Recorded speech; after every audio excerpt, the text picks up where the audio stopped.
We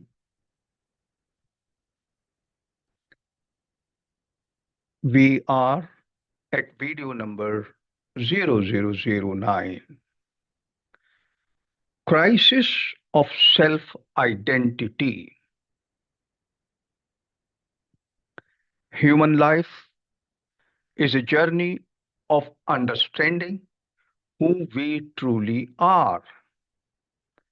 We possess arms and legs to act, and five sense organs: hearing, touch, sight, taste, and smell,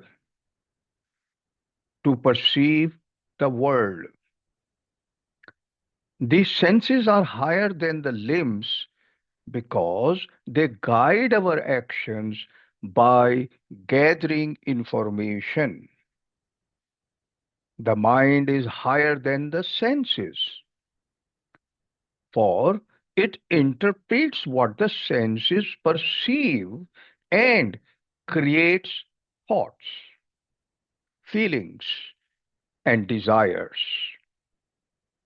Yet, the intellect stands even higher, for it judges, reasons, and decides what is right or wrong. But above all, but above all these, body, senses, mind, and intellect shines the soul, the true self. The soul is the source of consciousness, the light that enables all else to function. It is the eternal witness, the divine essence within us, which the Bhagavad Gītā calls the Atman, our real self. A student is asking a question. I often feel lost. I don't know who I really am. Sometimes I think I'm this body. Sometimes my thoughts. Sometimes my emotions. How do I find my true identity? The Guru replies, your confusion is not unique. Every human being passes through this crisis of self identity. The Bhagavad Gita begins with such confusion. Arjun, the great warrior, is standing on the battlefield, unable to decide what is right or wrong. His question was not just about war, it was about the self. Who am I? And what should I do?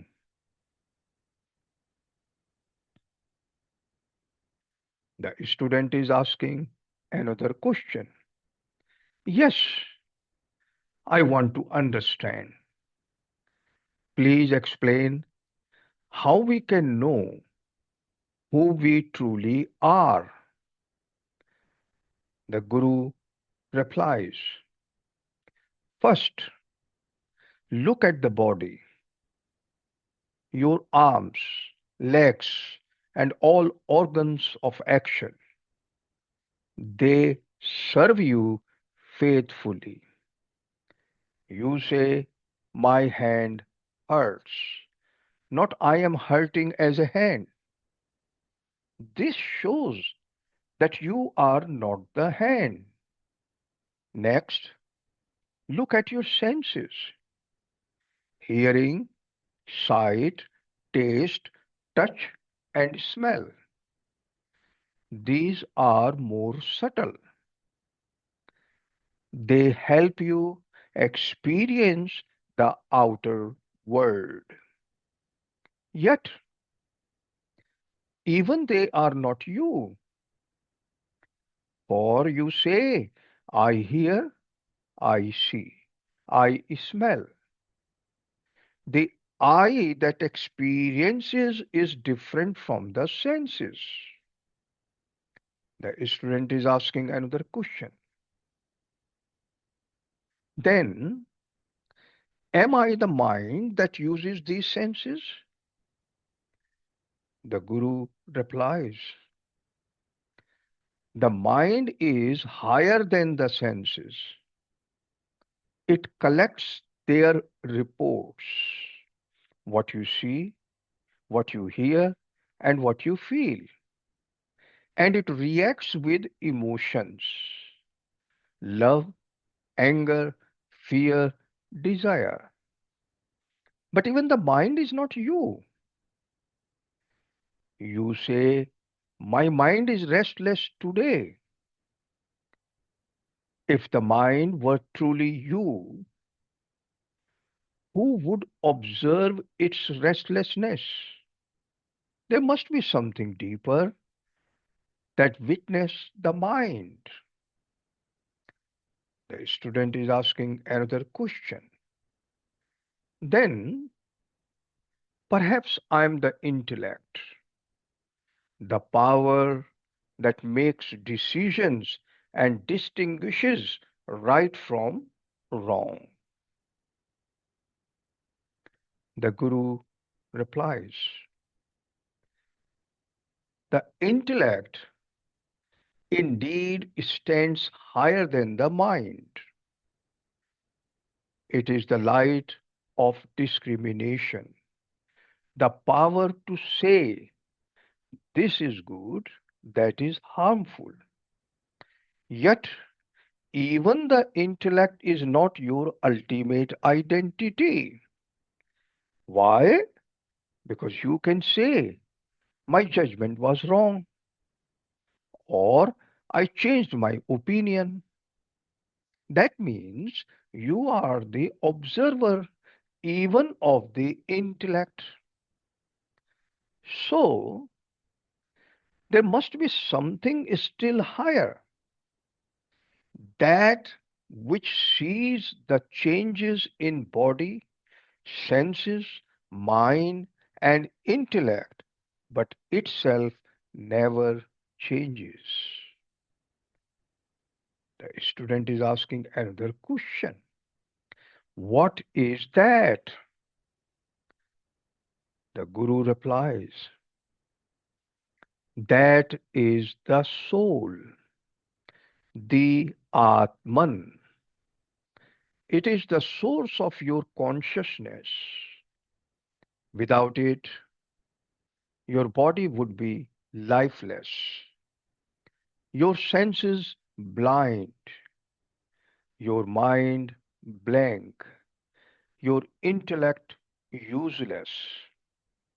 It is the eternal witness, untouched by birth or death, joy or sorrow, success or failure. In the Bhagavad Gītā, Lord Krishna says, weapons cannot cut it, fire cannot burn it, water cannot wet it, nor can the wind dry it. The soul is eternal, unchanging, everlasting. This is from Gita, verse number 23 and 24 of chapter 2. This is your real self, not the changing personality, but the unchanging presence that silently observes all experience. The student is asking another question. If the soul is my true self, why do I still identify with my body and mind? The Guru replies, because the power of illusion, which we call Maya, makes the eternal appear as temporary and the infinite appear as small. The soul reflects through the mind and senses, just as the sun reflects in water. When the water moves, the reflection seems to move, though the sun remains still. Similarly, your mind's restlessness makes you believe I am disturbed, while in truth, your inner self is ever peaceful. You have forgotten your own brilliance because you are lost in the reflections in the body, the mind, and the roles you play. The student is asking another question. Then, how can I remember who I really am? The Guru replies, by practicing awareness. Each time you say, I am sad, pause and ask, who is aware of this sadness? Each time you say, I am happy, ask again, who witnesses this joy? Through such inquiry, Atma Vichar, the false identifications start falling away. Slowly, you will realize that the body, senses, and thoughts are instruments. But you are the master musician who plays them. The student is asking another question. Is this realization the goal of life? The Guru replies, indeed, the crisis of self identity ends only when you awaken to your true nature. This awakening is liberation, moksha. It is not escape from life, but a new vision, seeing yourself as the eternal consciousness expressing through temporary forms.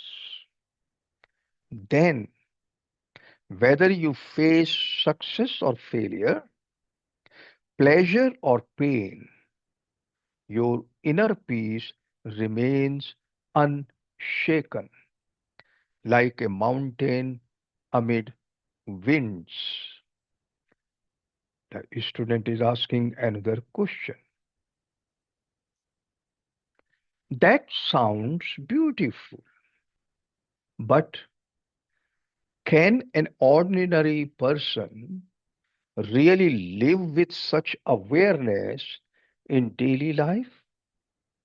That sounds beautiful, but can an ordinary person really live with such awareness in daily life? The Guru replies, yes, the Gita teaches not renunciation of action, but renunciation of false identity. Perform your duties, love others, serve selflessly, but remember you are not the doer. You are the divine consciousness acting through this body and mind. When you cook, realize the soul is cooking through these hands. When you speak, realize the soul is expressing through this voice. When you rest, realize the soul remains awake within. Then every moment becomes sacred. Every breath a prayer.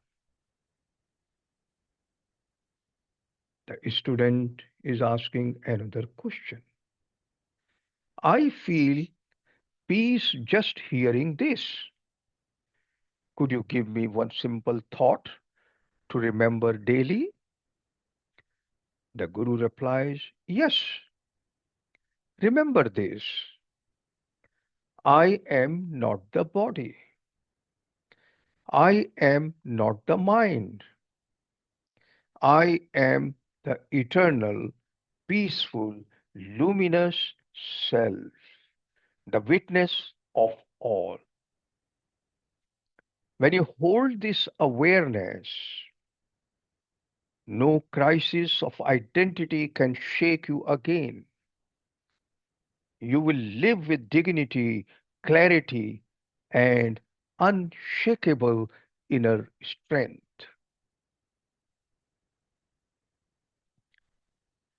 The student is asking another question. Thank you. Now I understand. The real journey of life is not becoming someone new, but remembering who I have always been. The Guru replies, blessings. When you truly know the self, you will see the same self in all beings. Then love flows naturally and life becomes an offering of light. Now, here is a summary, the layered hierarchy of the self as in the Bhagavad Gītā. First is body, deha, physical organs and limbs, performs actions. Second, senses, indriyas, hearing, sight, touch, taste, smell, gather information. Mind, manas, processes sensations, creates emotions, reacts and desires. Intellect, buddhi, discriminates and decides, judges and reasons. Soul, Atman, source of consciousness, witness and life force. When the soul identifies with the lower layers, confusion and sorrow arise. When it remembers its divine nature, peace and freedom shine naturally. Final message for you. The crisis of self identity ends when you stop asking, who should I become? And start realizing, who am I already? You are not a fragment struggling to be whole, WHOLE. You are the whole, WHOLE, appearing as a fragment. The Bhagavad Gita's message is simple: know thyself and be free. Know thyself and be free. Hari Om.